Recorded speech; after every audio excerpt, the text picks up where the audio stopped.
వరంగల్ జిల్లా వరంగల్ తూర్పు నియోజకవర్గం టీఆర్ఎస్ వర్కింగ్ ప్రెసిడెంట్ కేటీఆర్ పిలుపు మేరకు కాంగ్రెస్ ప్రభుత్వం తెలంగాణ తల్లి విగ్రహాన్ని మార్చడాన్ని నిరసిస్తూ కిలా వరంగల్ చమన్ వద్ద తెలంగాణ తల్లి విగ్రహానికి పాలాభిషేకం చేసి నిరసనను టీఆర్ఎస్ మాజీ ఎమ్మెల్యే నన్నపనేని నరేందర్ టీఆర్ఎస్ నాయకులు తెలిపారు.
వరంగల్ పడమరకోట తెలంగాణ తల్లి విగ్రహాన్ని పాలాభిషేకంతో పూలాభిషేకం పెట్టి ముందుగా తెలంగాణ ఉద్యమకారులు టీఆర్ఎస్ పార్టీ ఆధ్వర్యంలో ఘనంగా చేయడం ప్రధానంగా రాష్ట్ర ముఖ్యమంత్రి రేవంత్ రెడ్డి గారు తెలంగాణ తల్లి విగ్రహాన్ని మార్చి కాంగ్రెస్ తల్లి విగ్రహం తయారు. తెలంగాణ తల్లి విగ్రహం అంటేనే పాడి పంటకు తెలంగాణ సంస్కృతికి సింహంగా ఎంతోమంది మేధావులను సంప్రదించి తయారు చేసినటువంటి విగ్రహమే తెలంగాణ తల్లి.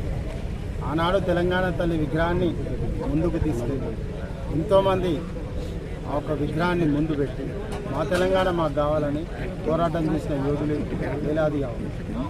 మరి అటువంటి పరిస్థితులలో తెలంగాణ కోసం ఈనాడు మాట ఎత్తని రైతులు రెడ్డి ఏనాడు మాట ఎత్తని రైతులు రెడ్డి తెలంగాణ తల్లి మా అని కాంగ్రెస్ తల్లి, అదేవిధంగా తెలంగాణ స్టేట్ను ఈజీ చేసి, అదేవిధంగా ఇవాళ కాకతీయ కళాతోరణం కానీ చార్మినార్ కానీ మార్చే ప్రయత్నం చేస్తే దాన్ని కూడా మార్చు, కానీ దాన్ని రాష్ట్రపతి ఆమోదం పొందాలంటే అక్కడ అడ్డుకోవడం వల్ల మేమందరం పరిపాలనతోటి ఇవాళ ప్రజలు ఎంతో బాధపడతారు.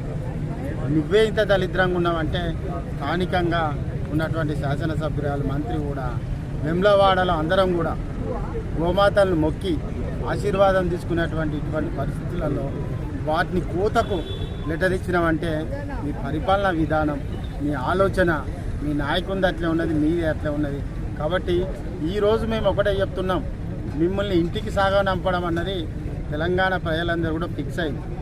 కానీ కనీసం మీకు మానవత్వం ఉంటే, ప్రజల పట్ల మిమ్మల్ని ఇంత నాయకులను చేసినాను కనుక విశ్వాసం ఉంటే మీరు విధి విధానాలలో కానీ ప్రజా పరిపాలనలో కానీ మీ యొక్క ప్రవర్తనలో కానీ మార్పులు చేసుకోండి.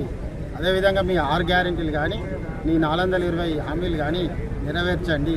అవి నెరవేర్చకుండా